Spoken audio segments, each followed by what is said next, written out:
Good morning, everybody. Hope you're having a good day. Today we're going to talk about another animal creature feature, because I wanted to. This is another movie that I saw quite a bit on Sci-Fi Channel. Python from 2000. Because, Anaconda was such a big hit, why not make a movie even cheaper using some actual stars, like actual stars, in a really shitty B-movie. But anyway, before we get into that, get to our sponsor, as always, Dubby Energy, with all the needs that you might need for fighting a giant snake or doing whatever it is that you're going to do with your day. I don't know what you do. Maybe you do hunt giant snakes. But anyway, Dubby gives you everything you need. Use code Oddcast and save yourself extra money on top of deals that they already have going on all the time, and get yourself a few things. So this movie opens up with a military cargo plane, and it's having some issues with its cargo moving around too much, and there's something moving inside, and the captain tells the soldier on board, yeah, just go ahead and open it, see what's going on. Should have listened to his gut feeling and not looked inside.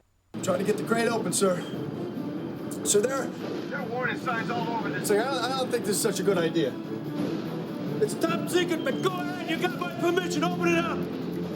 Yeah, so they both die, the plane goes down, and then we cut to a few nights later, and we have a couple out in the woods enjoying their time before it gets cut short by the title of Python. So they're both dead, and then it cuts to a credit sequence with a knockoff Static X band, the best way I could describe the music used for the opening credit sequence. But we follow around a cyclist who's just kind of riding through, going into town, and he runs into our deputy Greg, played by none other than William Zabka, who you may know as Johnny from Karate Kid and Cobra Kai, just doing B movies, because he's in the sequel as well that I'll cover at some point. But anyway, he runs into him, but the biker's off on his way to the chemical factory where he works.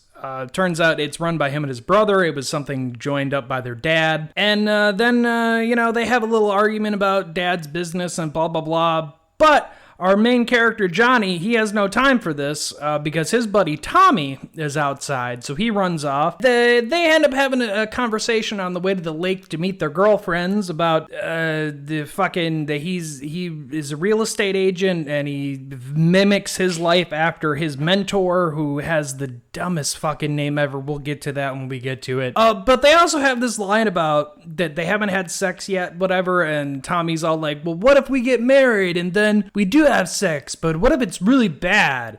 And Johnny ends up going, there's no such thing as bad sex. Hate to burst your bubble, boys, but I can attest there's definitely such a thing as bad sex. That we all think that that's not possible until we have it, and we're like, man, that was just kind of bad. It could go for men or women. It's not just one or the other. But at the lake, our two couples are having a blast and having fun. But then the pet python from earlier with the couple that was enjoying themselves out in the woods, how we'll put that, can't show a clip because there's just a lot of titties. Classic B-movie. But anyway, they get interrupted by Deputy Greg, who's like, hey, that snake's owned by Lisa, who's still missing. And but he gets called away because they found a body.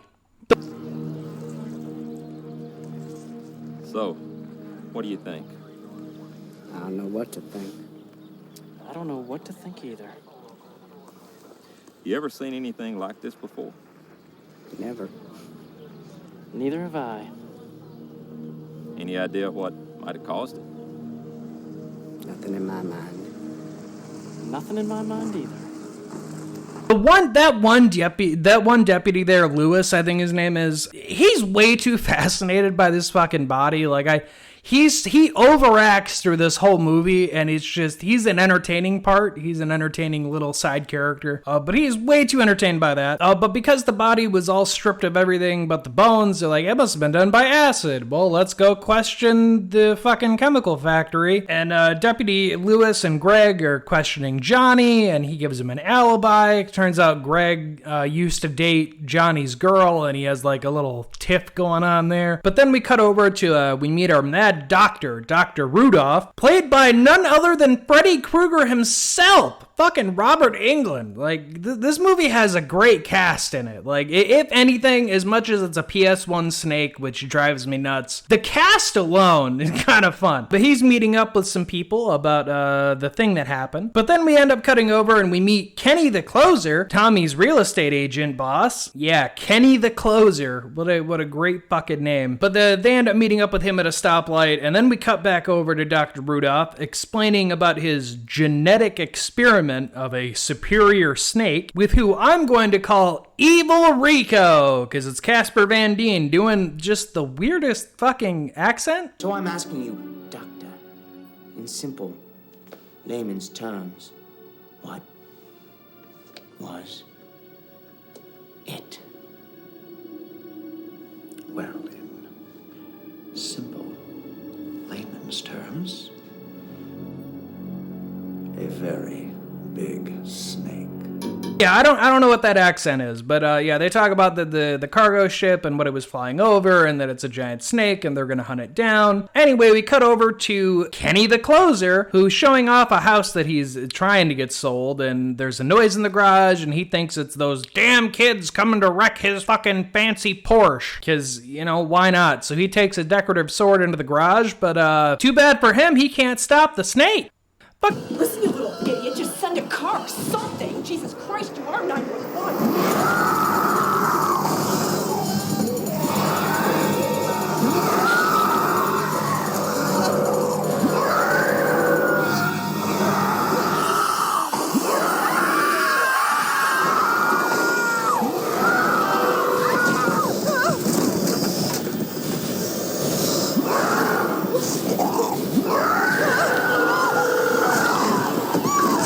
Chick gets decapitated by the tail, like goddamn, and then Kenny gets eaten. Well, I mean, he technically kind of gets like acid bathed because it can like spit its acid, which it only does in like that one scene. But anyway, good old cheesy CGI fucking snake, you know, fucking PS1, because, you know, can't do an animatronic like Anaconda did because that costs way too much money. But luckily the chick ended up calling 911, but unfortunately Johnny is on his way to that house because Tommy, he forgot his camera there the day before doing pictures, and he needs it because they're going to be going to a concert and he wants to get some good pictures. So Johnny shows up to get the camera unaware of anything that's just happened, which is unfortunate for him because then of course the police show up and they start questioning him, and you know, it just doesn't work out great for him in that sense. But we do cut back over to the doctor and Evil Rico discussing how they're gonna take the snake down and they're gonna capture it and blah blah blah. You know, typical fucking we need it for military whatever. But then cut back,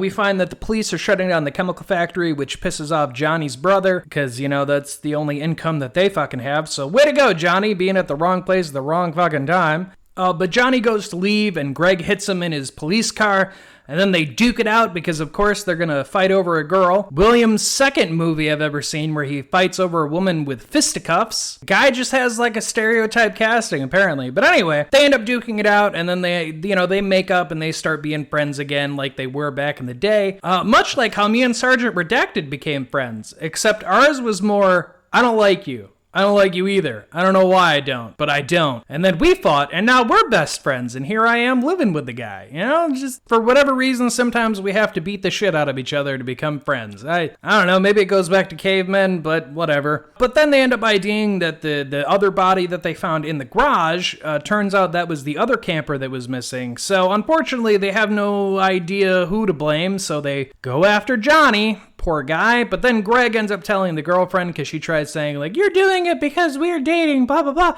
And he's like, no, actually, we made up about that. And I don't think he did it, and I'm going to prove he didn't. But luckily, he doesn't have to, because we cut over to Evil Rico explaining to the sheriff that there is a Rambo-like operative who has escaped and is doing the crimes. And I love the fucking sheriff in this. I got this straight. You boys, what department did you say you were from again?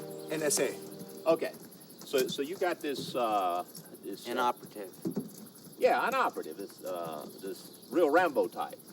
This guy makes Rambo look like Richard Simmons. Uh-huh. And you've had this man locked up in a cage since 1974? In a metal box. In a metal box, in a military psychiatric unit, and somehow he escaped, and he's the one that done all these murders.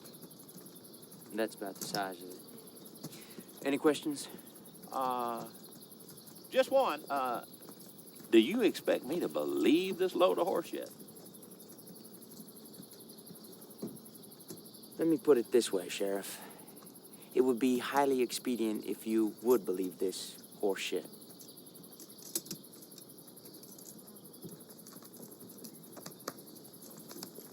I'd have the same reaction. Like, that's a bunch of horse shit, but what the fuck ever, man. Like, you do your fucking thing, I guess.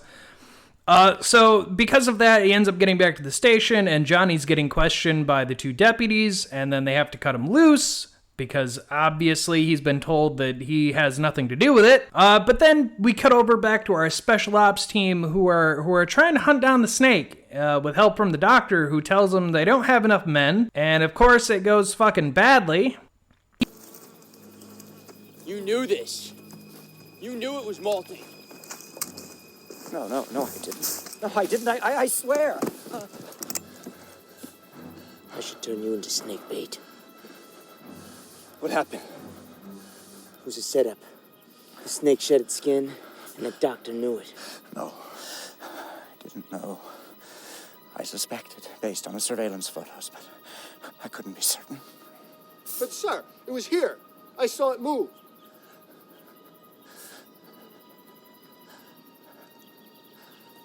We were decoyed.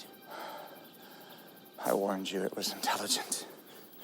I told you this isn't just some common snake. Well, if it was here, then where is it now?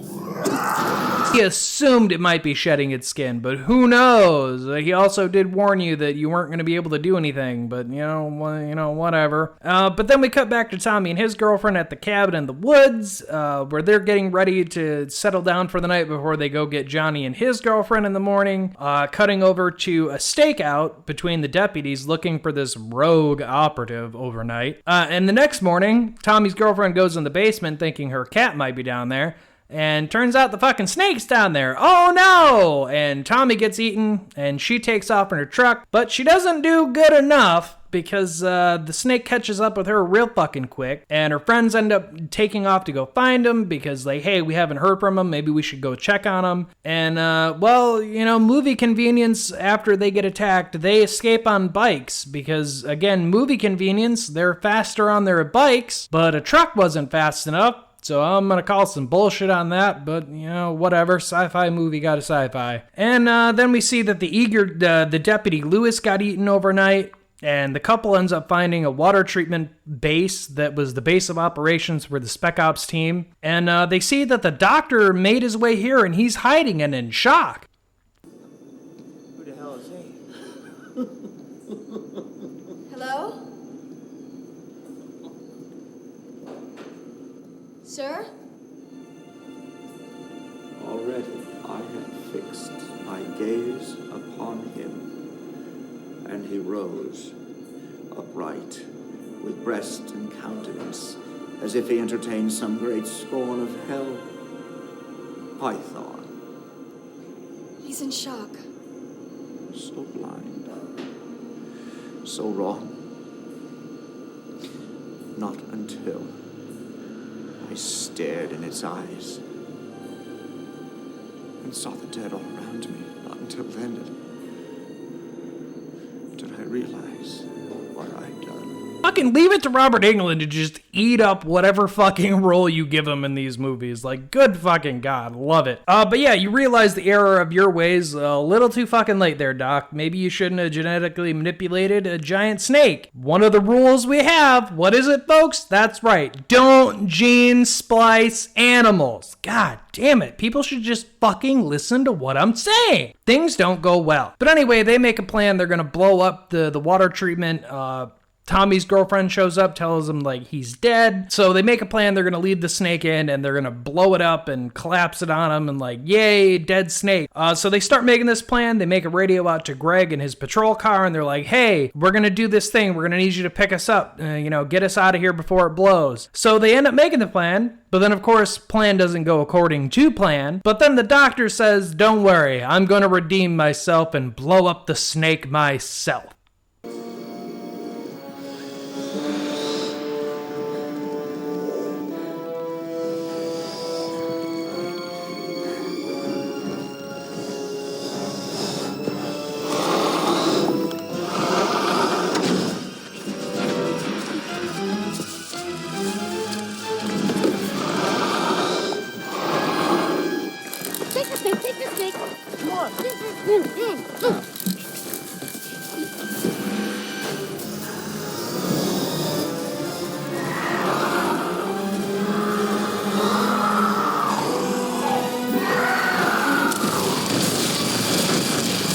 Unfortunately, that doesn't fucking work, and Snake lives, shrugs it off like it's fucking nothing. So they lead it back to the chemical factory where there's all the acid, and they're gonna just fucking melt the thing alive, which does end up working.